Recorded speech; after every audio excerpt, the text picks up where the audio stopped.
यह हम सबके लिए प्रसन्नता और गर्व की बात है कि हरियाणा प्रदेश आज हिंद की चादर गुरु तेग बहादुर जी का 400वां प्रकाश महोत्सव मना रही है। गुरु तेग बहादुर साहस, त्याग, बलिदान, आपसी प्रेम के प्रतीक थे।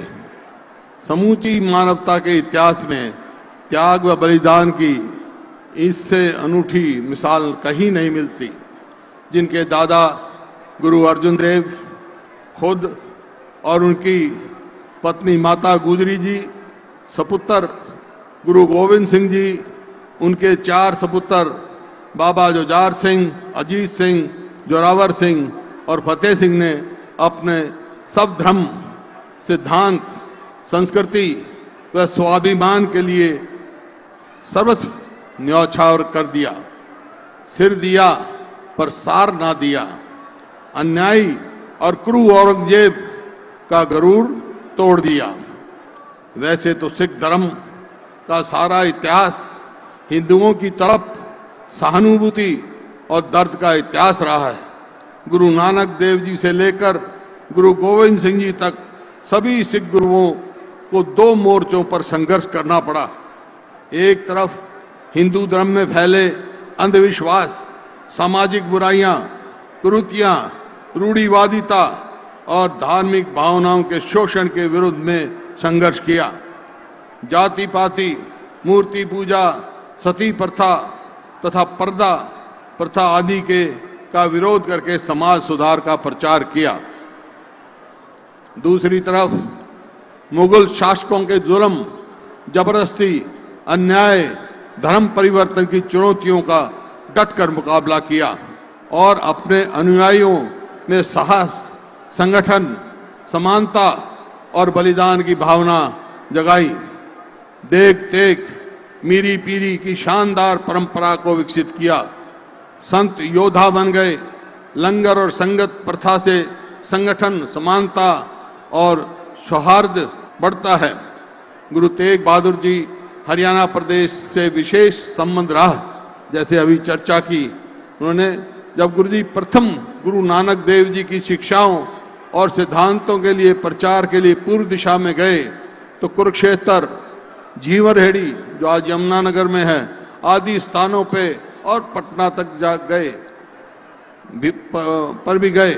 जब गुरु तेग बहादुर जी अपना बलिदान देने तलवंडी साबों के गुरुद्वारा दमदमा साहब से चले और धमतान साहब, जींद, लाखन माजरा, रोहतक होते हुए आगरा पहुंचे, जहां उनको गिरफ्तार कर पिंजरे में दिल्ली लाया गया। 9 दिन तक आंख पे पट्टी बांध के रखा गया। उनके कटे दिल्ली लाया गया, जहां गुरुद्वारा शीशगंज के चांदनी चौक में उन्होंने अपना बलिदान दिया। उनके कटे हुए शीश को लेकर आनंदपुर साहब लाया जा रहा था तो रास्ते में बड़ खालसा सोनीपत में जो है कि एक अनुयायी दादा खुशहाली ने अपना सिर काटकर पीछा करती हुई मुगल फौज को दिया और गुरुजी के शीश का उनके सपुत्र श्री गोविंद सिंह, गुरु गोविंद सिंह ने श्री आनंदपुर साहब में अंतिम संस्कार किया। गुरु तेग बहादुर जी की तलवार चलाने में तो निपुण थे ही, और इसी के कारण इनका नाम करतारपुर लड़ाई के बाद त्यागमल से तेग बहादुर पड़ा। उनकी उस समय आयु कुल 14 वर्ष की थी, लेकिन वो उच्च कोटि के विचारक, दार्शनिक और कवि भी थे। उनकी वाणी उनके द्वारा भगवान की प्रशंसा में भक्ति में रचित शब्द और श्लोक गुरु ग्रंथ साहब में शामिल किए गए हैं। उन्होंने कहा, ना किसी से डरो, ना किसी को डराओ।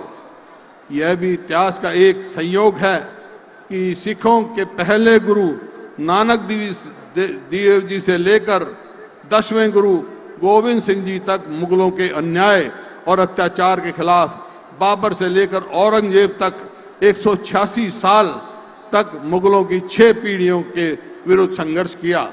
गुरु गोविंद सिंह के बाद बंदा बहादुर ने मुगलों के साथ संघर्ष जारी रखा। सन 1674 में जबरन धर्म परिवर्तन से पीड़ित कश्मीरी पंडित गुरु तेग बहादुर के पास रक्षा के लिए आए। गुरुजी ने मुगलों को चुनौती दी कि यदि वे पहले मुझसे धर्म परिवर्तन करा सकते हैं तो दूसरों को मजबूर करें। औरंगजेब ने इसे अपनी रक्षा के खिलाफ चुनौती माना। फलस्वरूप गुरुजी का उनके 3 साथी भाई मतीदास, भाई सतीदास, बाबा दयालाजी सहित चांदनी चौक दिल्ली में सिर काटकर शहीद कर दिया गया। नवंबर 11, 1675 में गुरुजी ज्योति ज्योत समा गए। गुरु तेग बहादुर जी ने धार्मिक अशुद्धता, अन्याय व अत्याचार के विरुद्ध मानवीय अधिकार और धार्मिक स्वतंत्रता के लिए बलिदान दिया।